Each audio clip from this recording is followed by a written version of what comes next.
Hello friends, welcome to Affairs Clouds Learn to Lead. This is Ashish Bansal and today we are representing 30 and 31st August current affairs. This is the combined current affairs of 30 and 31st August current affairs.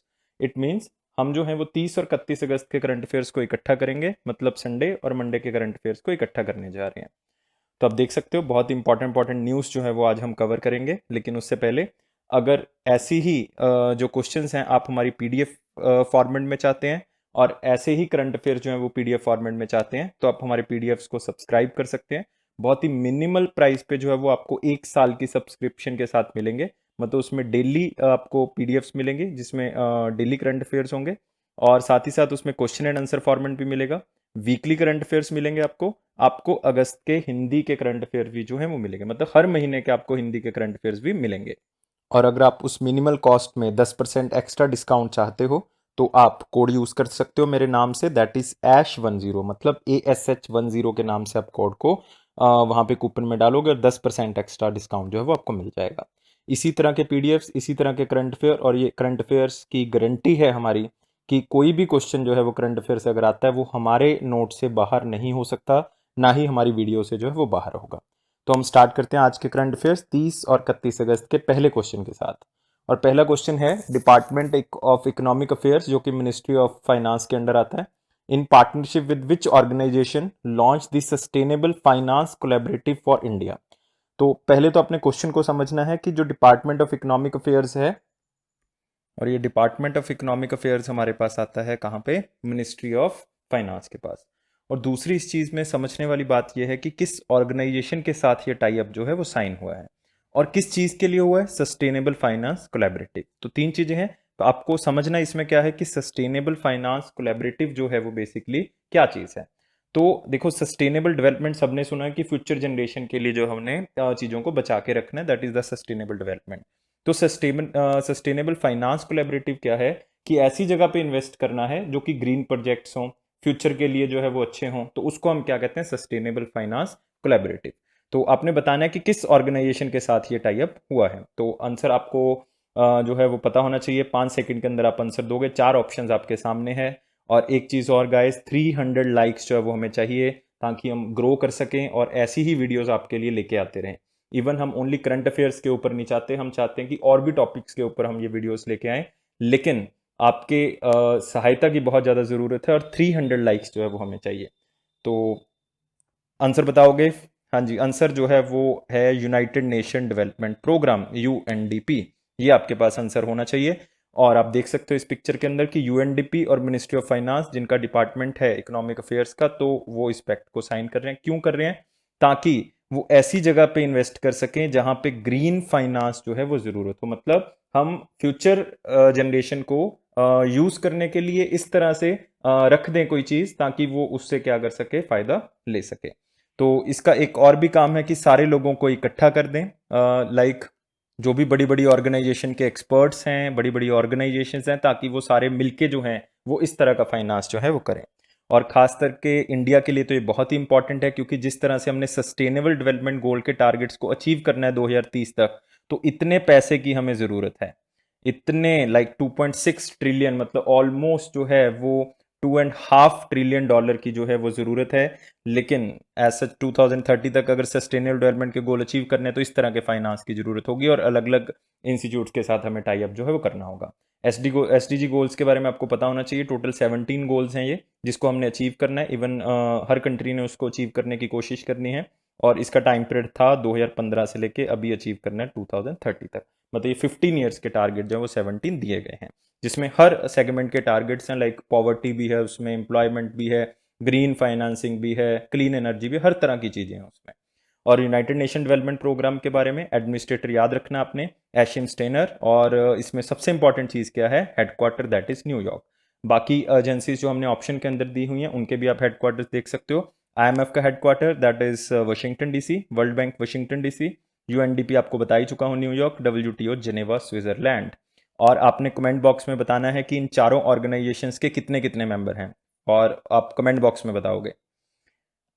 हाँ जी, इससे related news जो है वो एक थी कि 15th finance commission जो है उन्होंने रिपोर्ट सबमिट की है 2020-21 की, और कहा है सेंट्रल गवर्नमेंट को, रिकमेंडेशंस दी थी कि जो पैसा आपने रूरल लोकल बॉडीज़ को देना है वो जल्दी से जल्दी जो है वो ट्रांसफ़र किया जाए। और ये सेंट्रल गवर्नमेंट ने इन कमीशन की रिकमेंडेशन को मान भी लिया है और 60,750 करोड़ रुपीस जो हैं वो रूरल लोकल बॉडीज़ को ट्रांसफ़र कर भी दिए हैं। तो इसका मतलब ये अब तक की सबसे हाईएस्ट अमाउंट है जो किसी फाइनेंस कमीशन के द्वारा रिकमेंड की गई और सेंट्रल गवर्नमेंट की तरफ से उसको एक्सेप्ट कर लिया गया 1 साल के अंदर। तो आपने याद रखना है इसको। और इसमें सबसे इंपॉर्टेंट न्यूज़ क्या है कि 15th फाइनेंस कमीशन के चेयरमैन कौन है? तो वो कौन है? NK Singh, that is Nand Kishore Singh. He is currently chairman of the 15th finance commission.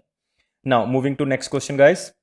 अगला क्वेश्चन है which startup challenge contest was launched by union minister Ravishankar Prasad to encourage startups and software products. तो क्वेश्चन बहुत ही सिंपल है दोस्तों। इसमें लिखा हुआ है कि रविशंकर प्रसाद जी ने एक कॉन्टेस्ट लॉन्च किया है ताकि ज़्यादा से ज़्यादा स्टार्टअप्स जो हैं वो खुल सकें और ज़्यादा से ज़्यादा सॉफ्टवेयर प्रोडक्ट्स बनाने के स्टार्टअप अगर खुल जाते हैं तो ये और भी ज़्यादा IT इंडस्ट्री को क्या करेगा? डेवलप करेगा।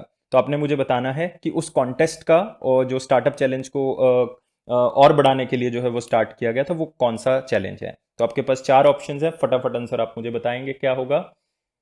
आंसर आ जाना चाहिए और अगर आप न्यूज़पेपर पढ़ते हो गाइस ये आपको पता होना चाहिए। और बहुत ही सिंपल है, ये रविशंकर प्रसाद जी ने जो है वो इसको खोला है ताकि आप लोग स्टार्टअप ज़्यादा से ज़्यादा करें और एम्प्लॉयमेंट इंक्रीज हो सके। और इसका आंसर क्या है? ए ऑप्शन है चुनौती। चुनौती हिंदी वर्ड हो गया, अदरवाइज इसका मतलब हो गया चैलेंज। तो ये चैलेंज लिया है, चुनौती जो है वो चैलेंज लिया है रविशंकर प्रसाद जी ने। और साथ में जो है वो उनके डिप्टी चीफ मिनिस्टर बिहार के सुशील कुमार मोदी जी, तो उन्होंने जो है वो आप कह सकते हो कि इस प्रेजेंस को और भी आगे बढ़ाया। और आप देख सकते हो यहाँ पे कि कितने पैसे लगे हैं, 95 करोड़ रुपीस लगे हैं। ये 3 साल के अंदर जो है वो इसको खर्च करना है और ये उम्मीद है कि 300 स्टार्टअप्स को जो है वो लेके आना है और सरकार जो है वो इसमें मदद करेगी। लगभग 25 लाख रुपए, अप टू 25 लाख रुपए जो हर स्टार्टअप को जो है वो देने की उम्मीद है।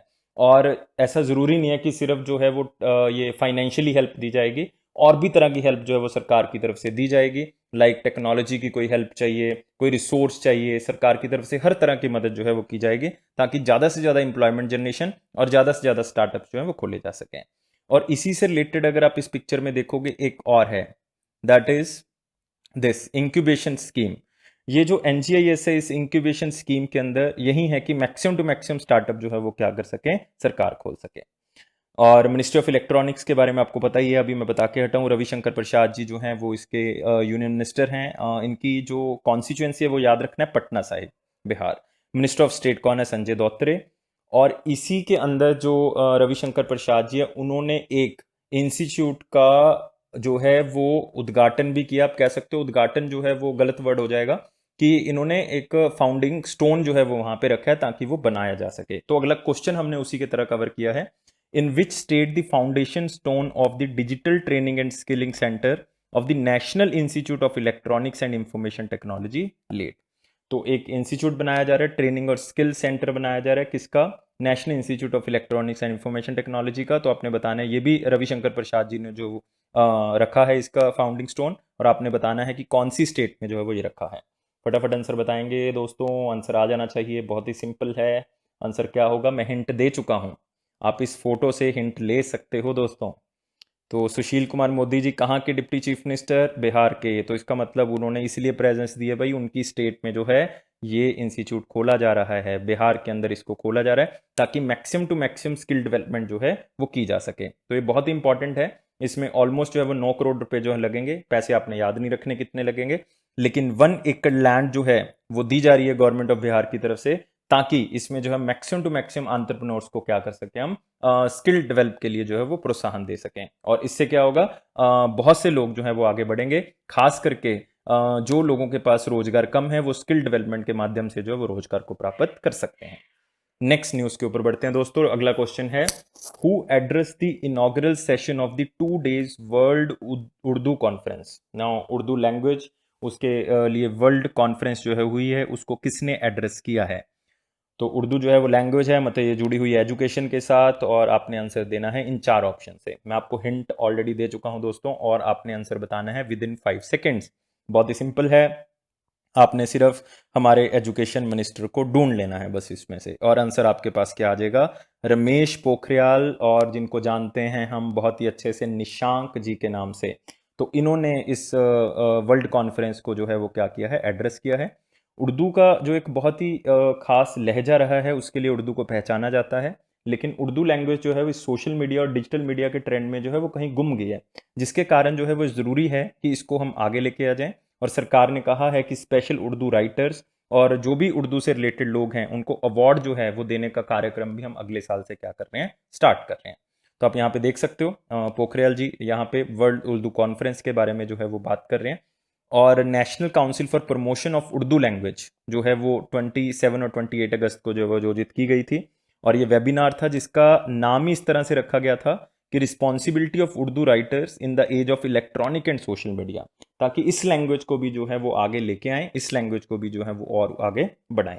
और इसके लिए आप देख सकते हो जो ये काउंसिल है, like national council of promotion of Urdu language, इसको इस्टेब्लिश किया गया था स्पेशली 1996 में। इसका काम ही ये था कि उर्दू लैंग्वेज को प्रमोट करना है और उसको मेन स्ट्रीम लैंग्वेज में जो है वो लेके आना है, मतलब प्रमोशन ऑफ उर्दू के लिए इस डिपार्टमेंट का गठन जो है वो किया गया था 1996 में। तो बहुत ही ज़रूरी है कि ये भी लैंग्वेज जो है वो अपना दरमदार जो है वो आगे आए, इसका भी जो है वो आगे बढ़ाया जा सके। नेक्स्ट क्वेश्चन दोस्तों, India granted $5 million to which country for the development of border area with India. तो आप लोग क्वेश्चन बढ़ के यही सोचते हो कि इंडिया भी जो है वो किसी को पैसे दे रहा है। यस, हम भी बहुत सी कंट्रीज को पैसे देते हैं, जैसे मालदीव्स हो गया, श्रीलंका हो गया, या फिर भूटान हो गया, या फिर हम टाई अप्स करते हैं साउथ अफ्रीका के साथ। तो इंडिया जो है $5 million जो है वो पे कर रहा है एज सच बॉर्डर एरिया को डेवलप करने के लिए। किस कंट्री के साथ, जो कि नेबरिंग कंट्री होगी बाय डिफॉल्ट। तो चार ऑप्शंस, चारों की चारों नेबरिंग कंट्रीज, आंसर बताओगे। और इसके लिए हिंट देता हूँ, उस कंट्री के साथ हमारे रिलेशन भी अच्छे हैं, तो आंसर आप थोड़ा सा बता सकते हो आजकल के माहौल के अकॉर्डिंग। तो आंसर क्या है? नेपाल देखो हो नहीं सकता, बिकॉज नेपाल के साथ कुछ महीनों में आप देख सकते हो कि बॉर्डर डिस्प्यूट चल रहे हैं, और खास करके जिस तरह से उन्होंने हमारी लैंड को अपने लैंड के अंदर मिलाया, तो ये बहुत ही मतलब वो रहा।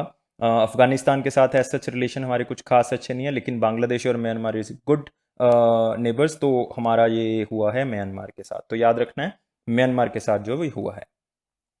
और आप देख सकते हो म्यांमार के साथ जो है वो USD $5 million दिए हैं। बेसिकली ये क्या है कि 2012 में मनमोहन सिंह गवर्नमेंट के अंदर एक पैक्ट साइन हुआ था इस बॉर्डर डेवलपमेंट के लिए, और टोटल हमने $25 मिलियन जो है वो पे करने थे। लेकिन ये एक बार में नहीं पे करने थे, ये हमने 5 बारी में पे करने थे, मतलब एक एक इंस्टॉलमेंट करके हमने पे करने थे। तो हमने इसको 2017 में स्टार्ट किया, तो 2018 में, 2019 में और 2020 में। इसका मतलब 2020 में कौन सी इंस्टॉलमेंट दे रहे हैं हम? फोर्थ दे रहे हैं, एक बचेगी जो 2021 में दे देंगे, और $25 मिलियन जो है वो पे कर दिए जाएंगे।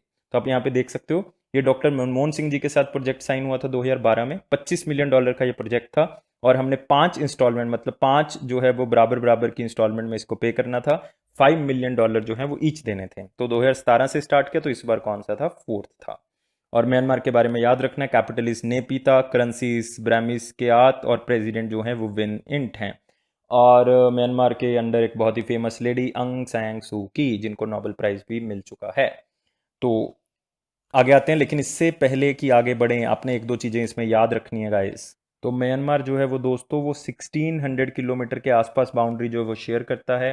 मतलब अगर आप एग्जैक्ट लोगे तो 1643 किलोमीटर के आसपास ये बाउंड्री शेयर करेगा, 1643। और साथ में ये कुछ स्टेट्स के साथ भी बाउंड्री जो है वो शेयर करता है, और आपने याद रखना है कि ये कौन सी स्टेट्स के साथ जो है वो बाउंड्री इसकी शेयर हो रही है, ये आपने जो है वो साथ में याद रखना है। और ये 4 नॉर्थ ईस्टर्न स्टेट्स के साथ बाउंड्री जो है वो क्या कर रहा है? शेयर कर रहा है।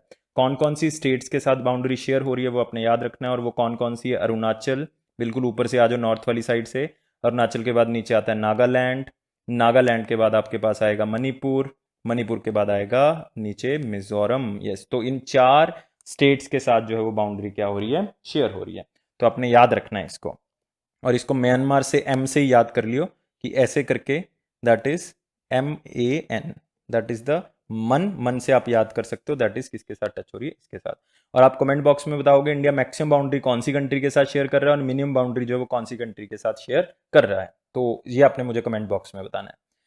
चलो नेक्स्ट क्वेश्चन आते हैं अब। Which state is going to set up India's first international women trade centre? ये पहली बार हो रहा है कि वुमेन्स के लिए कोई ट्रेड सेंटर हो रहा है, ताकि वुमेन एंटरप्रेन्योरशिप जो है वो आगे बढ़ सके, वुमेन एम्पावरमेंट को और आगे बढ़ा सके। और इससे क्या होगा?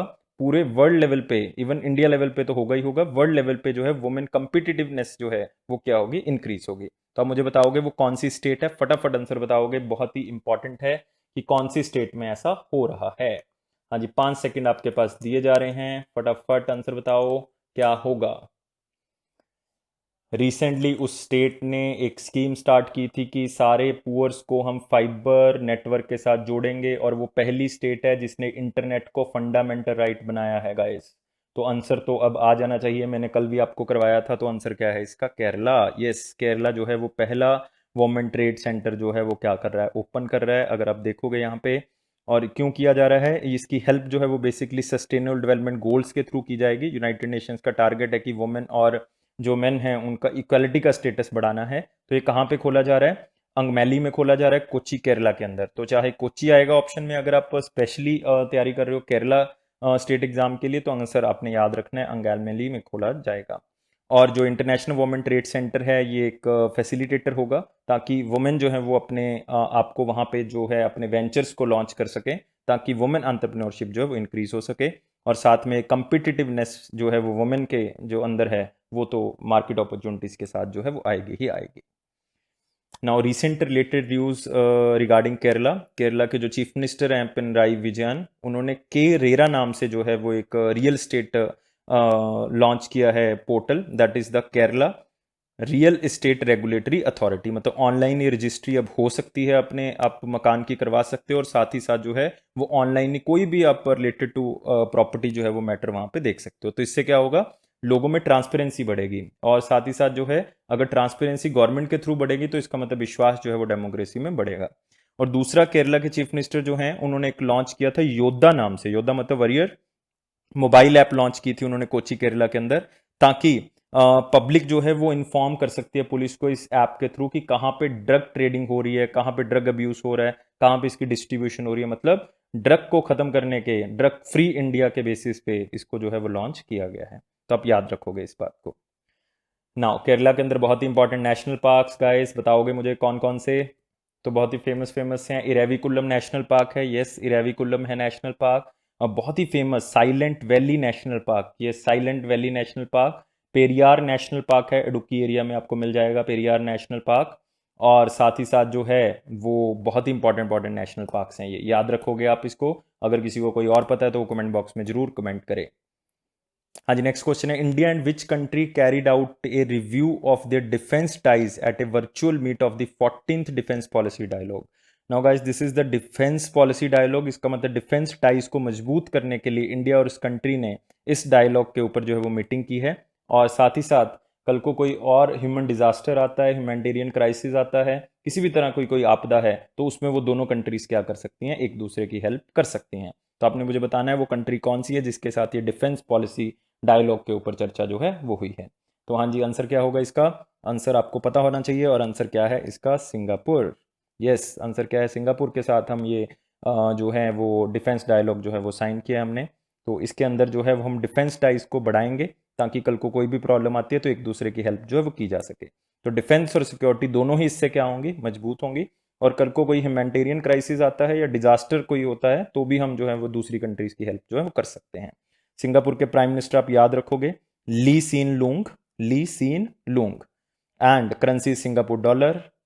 एंड रिलेटेड न्यूज़ जो है वो इससे वो बहुत ही इंपॉर्टेंट है कि जो हमारे इलेक्ट्रॉनिक्स और इंफॉर्मेशन मिनिस्टर हैं रविशंकर प्रसाद जी, उन्होंने G20 की मीटिंग को जो है वो वर्चुअली क्या किया है, अटेंड किया है।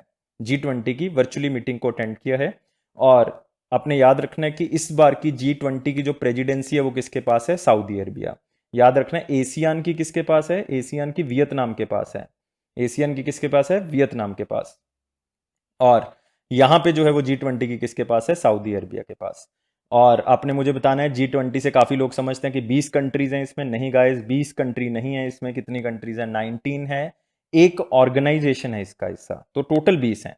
एक ऑर्गेनाइजेशन है, वो आप मुझे कमेंट बॉक्स में बताओगे कि कौन सी ऑर्गेनाइजेशन है जो G20 का हिस्सा है। हाँ जी, और एक आपने नेवी एक्सरसाइज याद रखनी है इंडिया और जापान के बीच में। और इंडिया और जापान के बीच में जो नेवल एक्सरसाइज है उसका नाम है पास एक्स, इसका मतलब है पासिंग एक्सरसाइज। और दोनों जो है वो एक स्टेट से जो है वो पास करेंगी। अगर आपने मैप को थोड़ा सा ध्यान से देखा, इंडिया इधर तो इधर जो है वो आपके पास अंडमान निकोबार है, और इधर जो है आप देखोगे यहाँ पे आपके पास जो है वो पूरा स्टार्ट हो जाता है इंडोनेशिया। तो इंडोनेशिया ऐसे बना हुआ है, और इधर से पूरा का पूरा जो है वो अटैच है, आगे साउथ चाइना सी है इधर। तो अगर आपने इंडिया से इस तरफ जाना है तो आपके पास रास्ता सिर्फ एक ही है जाने का, और इस रास्ते को हम क्या कहते हैं, स्टेट ऑफ मलक्का। तो इसीलिए यहाँ पे एक्सरसाइज की गई है जिसका नाम क्या है, पासिंग एक्सरसाइज। तो आप सिंपली याद रखोगे, इंडिया ने अगर चाइना जाना है तो पास करना पड़ेगा ना, इंडिया ने जापान जाना है तो पास करना पड़ेगा, और उसके लिए क्रॉस करना पड़ेगा स्टेट ऑफ मलक्का। तो इसलिए इंडिया और जापान के बीच में कौन सी साइन होगी, पास एक्स। नेक्स्ट आ जाओ, अगला question, who attended the 8th east Asia summit economic minister meeting. Now ये इकोनॉमिक मिनिस्टर मीटिंग है जो कि वर्चुअली हेल्ड हुई है, बाय डिफॉल्ट आजकल सारी मीटिंग्स वर्चुअली हो रही हैं। तो ये 8th ईस्ट एशिया समिट है। तो आप मुझे बताओगे किसने इसको जो है वो अटेंड किया है इंडिया की तरफ से। तो चार ऑप्शंस आपके पास हैं गाइस, फटाफट बताओगे। और ये क्वेश्चन में मैं आपको पांचवी ऑप्शन एक और दे रहा हूं, वो कौन सी दे रहा हूं, हमारे रेलवे मिनिस्टर पीयूष गोयल जी। तो आप मुझे इन पांचों के अंदर आंसर बताओगे। तो आंसर बहुत ही सिंपल हो गया, क्योंकि मैंने आपको ऑप्शन दी है तो उसका कोई कारण होगा, क्योंकि आंसर ये चारों ऑप्शंस जो है वो नहीं है। आंसर क्या है, पीयूष गोयल जी है।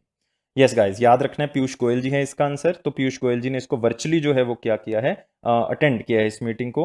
आप देख सकते हो ये मिनिस्ट्री ऑफ कॉमर्स और इंडस्ट्री की बात है, तो इसलिए पीयूष गोयल जी ने इसको क्या किया है, अटेंड किया है। तो इसलिए इकोनॉमिक मिनिस्टर जो है उनकी तरफ से अटेंड किया गया।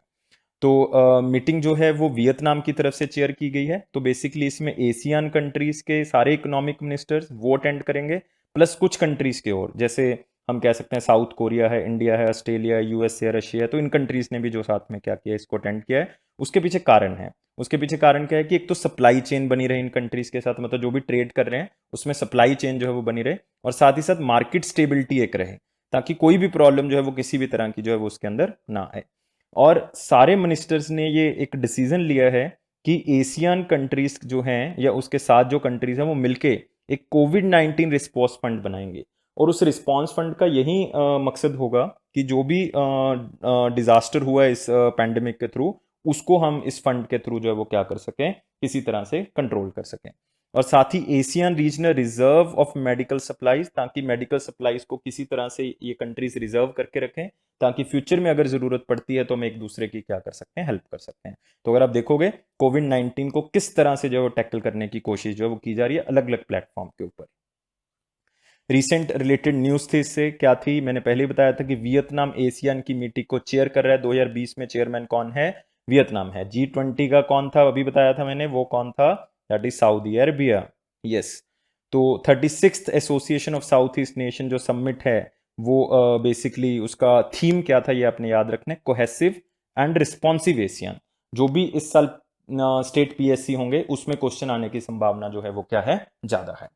और आपको पता ही है एशियन के बारे में मैं हर रोज आपको कुछ ना कुछ बताता हूँ। और अब सारी चीज़ें जो है वो एशियन की मैं आपको बता चुका हूँ। हेडक्वार्टर जकार्ता इंडोनेशिया में है, चेयरमैन जो हैं वो वियतनाम के जो प्राइम मिनिस्टर हैं वो हैं, और सेक्रेटरी जनरल एच ई दोतो लिम जो खो हैं। तो ये भी आप जो है वो ऑप्शन से टिक जो है वो कर दोगे।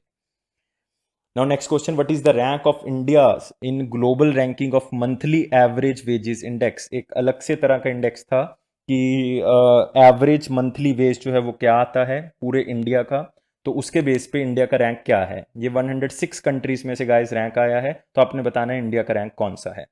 तो आंसर दोगे मुझे 5 सेकंड के अंदर। मुझे पता है ज़्यादातर लोग क्या सोच रहे होंगे कि इंडिया आगे नहीं होगा सर, पीछे होगा। तो इतना पीछे भी नहीं है और इतना आगे भी नहीं है। तो आंसर क्या है इसका, 72nd रैंक है, मतलब इतना पीछे भी नहीं है। तो 72nd रैंक जो है वो इंडिया ने हासिल किया, क्योंकि इंडिया की एवरेज मंथली इनकम जो आ रही है वो कितने रुपए आ रही है, 32,800 रुपये आ रही है, 32,800। और अगर डॉलर में कन्वर्ट करोगे तो $437 जो है वो आसपास आ रहा है। और इस रैंक को जो टॉप किया है वो स्विट्जरलैंड ने किया है, और स्विट्जरलैंड की जो आ रही है वो 4.5 लाख के आसपास आ रही है, 4.5 लाख, और हमारी 32,000। सोचो कितना डिफरेंस है दो कंट्रीज के अंदर कि ऑन एन एवरेज। ये है पॉपुलेशन का इफेक्ट।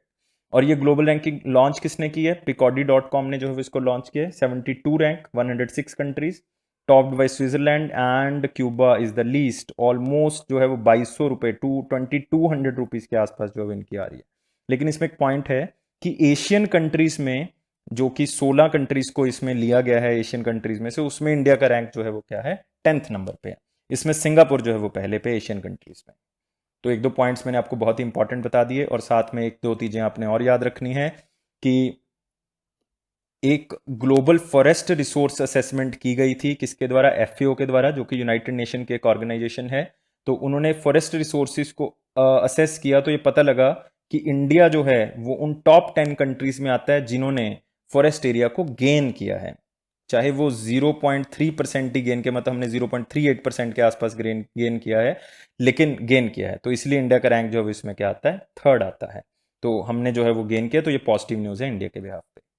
नेक्स्ट क्वेश्चन आता है, who attended the meeting between the sports ministers of BRICS nation? तो बहुत ही इंपॉर्टेंट है। तो अगर स्पोर्ट्स मिनिस्टर की ब्रिक मीटिंग हो रही है तो इसका मतलब जो है वो भाई वो स्पोर्ट्स मिनिस्टर ही अटेंड करेंगे।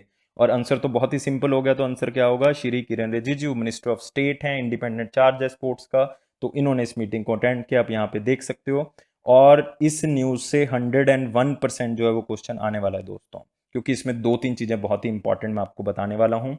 आप अगर इसमें देखोगे, ये डिस्कस किया गया है कि कोविड-19 के दौरान जो है स्पोर्ट्स इफेक्ट हुई हैं, तो किस तरह से इम्पैक्ट पड़ा है उसका, और आगे इसको कैसे नॉर्मल लाइफ में जो है वो उसको लेके आना है, किस तरह से स्पोर्ट्स को दोबारा से कॉन्फिडेंस जो है वो गेन कर सकते हैं।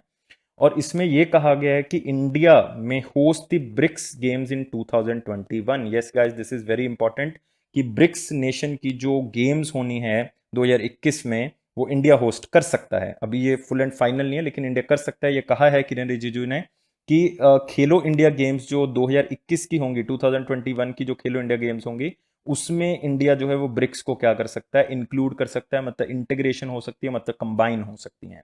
तो दोनों को कंबाइन करके जो है वो ये किया जा सकता है। और इस बार की 2021 की जो खेलो इंडिया प्रतियोगिता है, यूथ गेम्स हैं, वो 2021 की कहाँ पे होनी है? हरियाणा में। ये याद रखना आपने, क्योंकि ये लास्ट मंथ ही अनाउंस किया गया है कि हरियाणा में ये जो है वो खेलो इंडिया यूथ गेम्स की जाएंगी। और एक और बहुत इंपॉर्टेंट न्यूज़ की इंडिया जो है वो ब्रिक्स की चेयरमैनशिप कब लेगा? 2021 में लेगा। ब्रिक्स की चेयरमैनशिप कब लेगा? 2021 में, मतलब अगले साल जो है वो हमें चेयरमैनशिप मिल जाएगी ब्रिक्स नेशन की। नेक्स्ट आ जो, who become the first Indian origin women to be honoured with the memorial blue plaque in London? ये उन पास्ट संस्थानों को, जो पुरानी संस्थानें हैं, जो पुराने हम कह सकते हैं कि बहुत ही फेमस लोग हैं जिन्होंने कोई ना कोई योगदान दिया है, खास करके ब्रिटेन के अंदर, तो उनको ये अवार्ड जो है वो दिया जाता है, जिनको हम क्या कहते हैं? ब्लू प्लेके, ब्लू प्लेक्यू या ब्लू प्लेके। तो आप बताओगे, चार ऑप्शंस आपके पास हैं। वो फर्स्ट इंडियन ओरिजिन है, लेकिन वो रशिया बॉर्न है, लेकिन वो रहती कहाँ पे थी? लंदन में। और वर्ल्ड वॉर सेकंड में उनका ब्रिटेन के साथ बहुत बड़ा सहयोग रहा है, मतलब वो ब्रिटेन साइड पे थी, ना कि जर्मनी साइड पे थी। और वर्ल्ड वॉर का टाइम पीरियड क्या रहा है? 1939 से लेकर 1949 तक। हाँ जी, आंसर क्या है इसका? बहुत ही सिंपल आंसर है नूर इनायत खान। काफ़ी न्यूज़ में रहा है, इवन हिंदू ने भी इस आर्टिकल को कवर किया है, नूर इनायत खान ने। और आप देख सकते हो Noor Inayat Khan ji 1914 to 1944, that is very small age. And वो एक एजेंट रही हैं, स्पेशल एजेंट, इस पूरे वर्ल्ड वॉर के दौरान। तो आप देखोगे, फर्स्ट मुस्लिम वॉर हीरोइन है वो ब्रिटेन की, and first female wireless operator हैं जो कि यूके से मैसेज भेजा जाता था उसको कहाँ पे पहुंचाती थी? जो कि फ्रांस का वो एरिया जो कि नाजी ने ऑक्यूपाई कर लिया था, मतलब हिटलर ने क्या कर लिया था? ऑक्यूपाई कर लिया था, ताकि फ्रेंच रेजिस्टेंस, जो कि फ्रांस जो है वो अपने आप को बचा रहा था, उसको हेल्प मिल सके। मतलब किस साइड से पार्टिसिपेट कर रही थी? ब्रिटेन साइड से पार्टिसिपेट कर रही थी। ये स्पेशल ऑपरेशन एग्जीक्यूटिव जो है वो रह चुकी हैं। तो इसके ऊपर एक बुक भी लिखी गई है। शरा बानी बासु ने जो है वो एक बुक लिखी है जिसका टाइटल था spy princess, the life of Noor Inayat Khan. इन्हीं के ऊपर जो है वो लिखी गई है। और ये अवार्ड जो है वो किसकी तरफ से दिया जाता है? ये इंग्लिश हेरिटेज की तरफ से दिया जाता है। और इसका हेडक्वार्टर कहाँ पे? Swindon, England. Chief executive is Kate Mavor. याद रखने की जरूरत नहीं है, जस्ट आपकी नॉलेज के लिए हमने इसको ऐड किया है। तो आप देख सकते हो ब्लू प्लेक्यू यहाँ पे, ये लंदन की तरफ से जो है वो इसको फाउंड मतलब स्टार्ट किया गया था 1866 में। और साथ ही साथ जो है इसके देखते हुए यूके ने और भी स्कीम्स को जो है वो लॉन्च किया था। ये इंग्लिश हेरिटेज चैरिटी के द्वारा जो है वो दिया जाता है। नॉट एबल पीपल, मतलब बहुत ही फेमस लोग, ऑर्गेनाइजेशंस जो कि पुरानी हैं और बहुत ही फेमस रही हैं, उनको दिया जाता है, या कोई बिल्डिंग पुरानी है उनको दिया जाता है। Next question, which bank is awarded with Brandon human capital management excellence award? तो एक और अवार्ड हो गया दोस्तों, Brandon human capital management excellence award. Human capital का मतलब कि आप लोगों को साथ में जोड़ रहे हो, लोगों को कुछ सिखा रहे हो, उनकी नॉलेज को इन्हेंस कर रहे हो। तो उसके लिए जो है वो एक बैंक ने एक इनिशिएटिव चलाया था, नई दिशा। तो आपने मुझे बताना है वो किस बैंक का था जिसके लिए उनको ये एक्सीलेंस अवार्ड मिला है ह्यूमन कैपिटल मैनेजमेंट में। और आपके पास 4 ऑप्शंस हैं, 5 सेकंड का आपके पास टाइम पीरियड है दोस्तों, फटाफट आंसर बताओगे क्या होगा। और आंसर आपका आ जाना चाहिए था, और आंसर आपका जो अगर सोच रहे हैं एसबीआई तो वो बिल्कुल सही सोच रहे हैं दोस्तों। तो यहाँ पे देख लो आप, एसबीआई जो है उन्होंने नई दिशा प्रोग्राम को स्टार्ट किया था। इसका मकसद था कि जो एम्प्लॉय है और एम्प्लॉयर है वो अकेले ना अटैच हों, उनकी फैमिलीज भी जो है वो आपस में क्या हों, अटैच हों। तो अगर कोई बंदा घर से नहीं जा पा रहा, कोई बीमार है किसी भी तरह का, तो उसका फैमिली मेंबर भी जो है वो इन्फॉर्म कर सकता है, तो ताकि जो रिलेशन है वो फैमिली के साथ क्या हो सके, इंप्रूव हो सके, और कैपिटल एनहेंसमेंट जो है वो ह्यूमन रिसोर्सेज में हो सके। तो इसलिए जो है ह्यूमन रिसोर्स मैनेजमेंट के अंदर जो है इनको मिला है। और नई दिशा जो है वो 2019 में लॉन्च किया गया था, 2019 में, 1.5 साल हो चुका है। और इसमें 2,40,000 एम्प्लॉइज को जो है वो मोटिवेट किया है और फ्यूचर चैलेंजेस के लिए जो आगे बढ़ाया है। इसमें एम्प्लॉयज़ की इमीडिएट फैमिली को इन्वॉल्व किया गया है, ताकि अगर वो कल को घर में आने से उनको परेशानी है, काम करने में कोई दिक्कत है, ऑन टाइम नहीं पहुंच पा रहे हैं, तो उनका फैमिली मेंबर जो है इन्फॉर्म कर सकता है बैंक को, ताकि कोई भी तरह की प्रॉब्लम जो है वो ना आए। एसबीआई के बारे में सबको पता है, मुंबई महाराष्ट्र हेडक्वार्टर है, रजनीश कुमार जी चेयरमैन है। Tag lines that are important for the SBI exam and specially for the SBI mains exam, that is the headlines are the banker of every nation, the nation banks on us, pure banking nothing else, a bank of a common man, with you all the way. तो इसको 3-4 बार अगर आप लिख के करोगे तो आपको 101% 2-3 दिन में ही याद हो जानी है। अगला क्वेश्चन आते हैं, who has created and launched N in house mobile application. उसका नाम है पेंशनर्स कॉर्नर, उस एप्लीकेशन का नाम है pensioner corner, to get in touch with the pensioners. तो ये सिंपल सी न्यूज़ है कि पेंशनर के साथ जुड़ने के लिए एक ऐप लॉन्च की गई है। वो किस डिपार्टमेंट या किस ऑर्गेनाइजेशन के द्वारा की गई है, ताकि पेंशनर्स को हर तरह की सुविधा जो है वो मोबाइल फ़ोन पे ही उपलब्ध हो सके। तो अब मुझे बताओगे भाई उसका आंसर क्या होगा। 5 सेकंड का टाइम पीरियड आपको यहाँ पे शायद देने की ज़रूरत नहीं है, आंसर मैं सीधा ही बता रहा हूँ। आंसर क्या है इसका, CISF। यस, CISF जो है वो इसको क्या कर रहा है, पेंशनर ऐप को लॉन्च कर रहा है।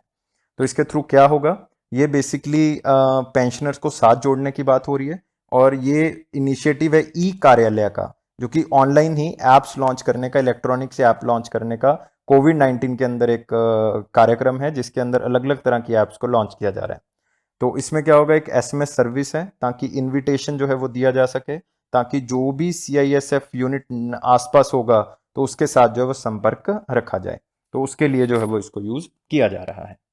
और CISF का मतलब आपको पता ही है, that is the central industrial security force. और ये साथ में ऐप्स के अंदर बहुत सी चीज़ें बताएंगे, आपके ग्रीवियंस को रिड्रेस करेगी, और साथ ही साथ जो है जॉब अपॉर्चुनिटीज़ के बारे में बताएगी, पेंशनर्स को जो है वो बताएगी कि कौन से कार्यक्रम उनके आसपास जो है वो एरिया में हो रहे हैं, ताकि वो CISF यूनिट में जाके उसको क्या कर सकें, अटेंड कर सकें। तो ये बहुत ही इंपॉर्टेंट हो गया गाइस। तो आगे आते हैं, इसी से रिलेटेड जो है वो जुड़ी हुई न्यूज़ क्या है, जो सबसे इंपॉर्टेंट इसमें वो दूसरी न्यूज़ है कि सेबी जो है वो securities and exchange board of India, जो कैपिटल मार्केट को रेगुलेट करता है, लाइक शेयर डिवेंचर्स को कंट्रोल करता है, तो उन्होंने एक मोबाइल ऐप लॉन्च किया, that is the SEBI score. ताकि कोई भी अगर कंप्लेंट करनी है लाइक कैपिटल मार्केट इनिशिएटिव, तो आप सेबी स्कोर ऐप पे क्या कर सकते हो, इसको कंप्लेंट कर सकते हो। तो आपको पूछा जा सकता है कि सेबी स्कोर क्यों जो है वो लॉन्च की गई, सेबी स्कोर का मतलब क्या है। SEBI O stands for the complaint, R for the redressal, RE stands for the redressal, S for the system। तो इस तरह से जो है वो आपने याद रखना है। और एक न्यूज़ और थी, लेकिन ये कोई ज़्यादा मार्क्स गेन करने वाली न्यूज़ नहीं है, सिर्फ आपकी इन्फॉर्मेशन के लिए है कि union minister of environment, forest and climate change and information and broadcasting, आपको पता ही है कौन है, प्रकाश जावड़ेकर जी, उन्होंने कर्मा, KURMA, ये एक मोबाइल बेस्ड एप्लीकेशन उन्होंने लॉन्च की है, ताकि इंडियन टर्टल्स को बचाने में जो है वो क्या मिल सके, हेल्प मिल सके। तो जैसे ओडिशा की ऑलिव टर्टल्स हो गई, तो उनको बचाने में क्या मिल सके, हेल्प मिल सके, ताकि टर्टल्स को हम क्या कर सके, सेव कर सकें। तो उसके लिए ये मिशन था। अगर आपको याद रह जाता है then that is well and good, अगर नहीं भी रहता तो ज़्यादा घबराने की ज़रूरत नहीं है दोस्तों, इतनी ज़्यादा इंपॉर्टेंट न्यूज़ जो है वो नहीं है। नेक्स्ट आते हैं, China launch the first of the 4 advanced naval warship named as type 0454A, it is 54A class frigates. Frigates मतलब जो भी वॉरशिप्स होती हैं नेवी वाली, उसको कहते हैं फ्राइगेट्स। फॉर विच कंट्रीज नेवी, तो ये पहली बार हुआ है कि चाइना ने कुछ ट्रेड किया है लाइक वॉरशिप्स के बेसिस पे। तो पहली बार हुआ है कि किसी कंट्री को उन्होंने दिया है, और वो अभी तक एक ही जो वॉरशिप है वो दिया है, चार टोटल जो है वो देने हैं। पहले दो का टाइप हुआ था, दो का इस साल हुआ है, तो टोटल चार देने, एक वो डिलीवर कर चुके हैं। तो आपने बताना है वो कौन सी दोस्त कंट्री है चाइना की जिनके साथ जो इन्होंने दिया है। तो आंसर आप फटाफट बताओगे इसका क्या है? पाकिस्तान। पाकिस्तान को दिया है भाई। देखो आप, पाकिस्तान की अब जो आर्मी है वो मतलब नेवी जो है वो और स्ट्रांग हो गई है, क्योंकि चाइना ने अपनी वॉरशिप जो है वो एक दे दी है। जनरली चाइना ऐसा करता नहीं, क्योंकि उसकी टेक्नोलॉजी है वो दूसरी कंट्री जाने, ऐसा वो चाहता नहीं है। लेकिन फिर भी टाइप 04 जो है वो इन्होंने दिया है। ये बहुत ही तेज भी चलते हैं और साथ ही साथ ये वॉरशिप भी हैं। तो ये सरफेस, सब सरफेस, मतलब हर तरह की इसमें टेक्नोलॉजी है, सेंसर्स लगे हुए हैं, ऑटोमेटिक टेक्नोलॉजी है इसमें, हर तरह से ये एडवांस्ड है। और ये पाकिस्तान को मिला है, नेवी फ्लीट को। और ये लार्जेस्ट कॉम्बैट शिप है जो चाइना ने आज तक किसी कंट्री को दिया है। ये एक खास बात जो है वो इसके अंदर है। तो जस्ट याद रखोगे कि पाकिस्तान को उन्होंने एक वॉरशिप दिया है। नेक्स्ट आ जाओ भाई, एक पिक्चर से आप सीखोगे इस चीज़ को कि दो ब्रदर बहुत ही फेमस जो हैं प्लेयर टेनिस के, इन्होंने संन्यास ले लिया है, ये रिटायरमेंट ले चुके हैं। और आपने इनका नाम याद रखना है। दोनों ब्रदर आइडेंटिकल ट्विंस हैं ये दोनों। और एक का नाम है रॉबर्ट चार्ल्स और दूसरे का नाम है माइकल कार्ल। दोनों ने जो है वो संन्यास ले लिया। दोनों डबल्स खेलते थे, अमेरिकन प्लेयर्स हैं दोनों के दोनों।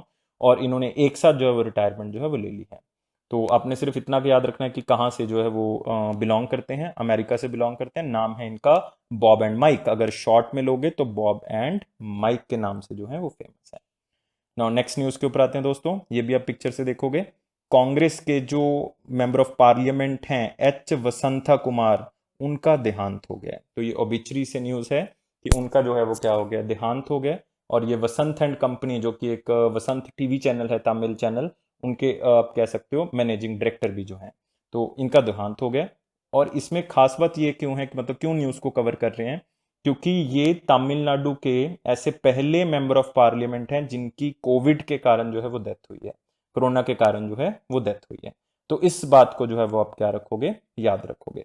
और इनकी जो कॉन्स्टिट्यूएंसी रही है, एमएलए भी 2 बार रह चुके हैं, तो ऐसा आपको याद करने की जरूरत नहीं है कि कहाँ से हैं, नहीं है। लेकिन आपने ये याद रखना है कि ये पहले एमपी हैं तमिलनाडु से जिनका देहांत हो गया कोरोना के कारण। Next most important is the national sports day 29 अगस्त। आप तस्वीर देख सकते हो कि किन के नाम से जो है वो नेशनल स्पोर्ट्स डे जो है वो मनाया जाता है। तो ये बहुत ही सिंपल आंसर है कि Indian hockey legend major Dhyanchand ji के नाम से मनाया जाता है, क्योंकि उनकी बर्थ एनिवर्सरी है 29 अगस्त को। That's why it is celebrated on 29 अगस्त। और इसी दिन उत्तर प्रदेश की गवर्नमेंट ने जो है वो इनको सम्मान दिया। ऑलमोस्ट हर स्टेट की गवर्नमेंट ने दिया है, लेकिन जो है वो एक स्टेट गवर्नमेंट और है जिन्होंने इनके नाम से एक स्कीम को ही जो है वो क्या किया है, स्टार्ट किया है। वो भी आपने बताना है, वो भी हमने क्वेश्चन की तरह जो है वो कवर करना है। और ये 29 अगस्त 2012 को पहली बार नेशनल स्पोर्ट्स डे जो है वो मनाया गया था। चलो जी, अगले क्वेश्चन के ऊपर आते हैं। एथलेटिक्स कोच पुरुषोत्तम राय जी, उनका भी जो है वो रिसेंटली देहांत हो गया। ये भी ओबिचरी के अंदर आप न्यूज़ को देख सकते हो कि उनका रिसेंटली देहांत हो गया। और खास करके बहुत इंपॉर्टेंट रहे हैं, क्योंकि इनको द्रोणाचार्य अवार्ड जो है वो अभी दिया गया था। जो रिसेंटली अवार्ड्स दिए गए हैं लाइक राजीव गांधी खेल रत्न, अर्जुन अवार्ड, द्रोणाचार्य अवार्ड, तो द्रोणाचार्य अवार्ड में ये भी शामिल थे। तो इनको हार्ट अटैक होने के कारण जो वो 79 ईयर्स में, मतलब बहुत ही आप कह सकते हो एक बीच की एज है, तो 79 ईयर्स में जो है वो इनका देहांत हो गया। तो अभी इनको जो है वो ये लाइफ टाइम कैटेगरी के अंदर जो है वो द्रोणाचार्य अवार्ड जो है वो दिया गया था। तो याद रखना है, द्रोणाचार्य अवार्ड जो है उसके कारण न्यूज़ जो है वो बहुत ज़्यादा इंपॉर्टेंट हो जाती है। तो इसलिए बहुत इंपॉर्टेंट न्यूज़ को याद रखना है हमने। नेक्स्ट एक दिन और मनाया जाता है 29 अगस्त। अब तक पूछा नहीं है ये क्वेश्चन, लेकिन आपको पूछा जा सकता है कि international day against nuclear test 2020 जो है वो किस दिन मनाया जाता है। तो 29 अगस्त को मनाया जाता है। तो ये न्यूक्लियर फ्री कंट्री बनाना है, न्यूक्लियर फ्री वर्ल्ड बनाना है, उसके लिए जो है वो इनिशिएटिव है ये। नेक्स्ट फिर से एक पिक्चर से कवर करेंगे, लेकिन इस न्यूज़ के अंदर दो चीज़ें हैं कि एक तो बुक है ये पिचिंग इट स्ट्रेट, किसने लिखी है, मेन पर्सन इसमें है गुरचरण सिंह, लेकिन इनका साथ दिया है एमएस उन्नीकृष्णन ने। मतलब उन्नीकृष्णन जी ने इनको साथ दिया है, लेकिन मेन जो मेमोरीज इसमें लिखी गई हैं वो किनके बारे में लिखे हैं, गुरचरण सिंह। उनकी जर्नी के बारे में लिखा है वो गुरचरण सिंह जी के बारे में, और कैसे रॉयल फैमिली में वो क्रिकेट खेलती थी उसके बारे में लिखा हुआ है।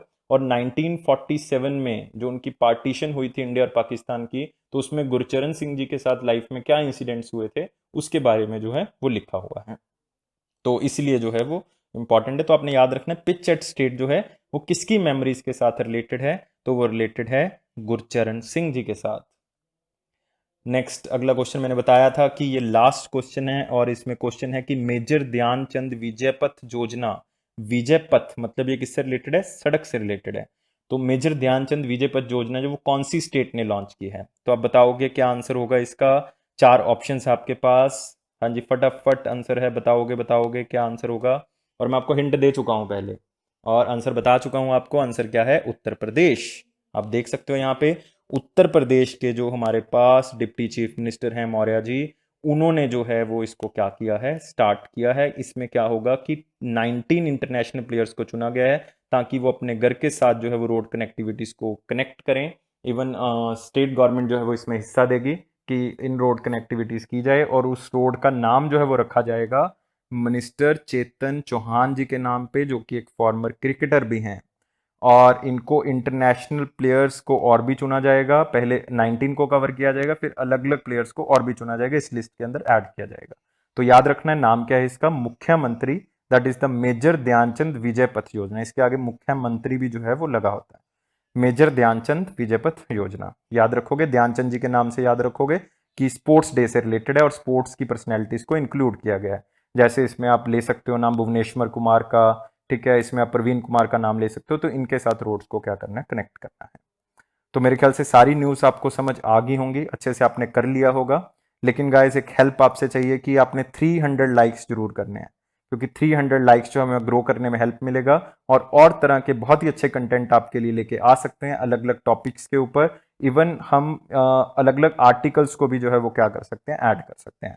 तो 300 लाइक्स जो वो चाहिए, ज़्यादा से ज़्यादा लोग सब्सक्राइब करें इसको। अगर आपको पसंद आता है वीडियो तो शेयर करें इसको और लोगों को भी कहे जो तैयारी कर रहे हैं कि इस वीडियो को जरूर देखें।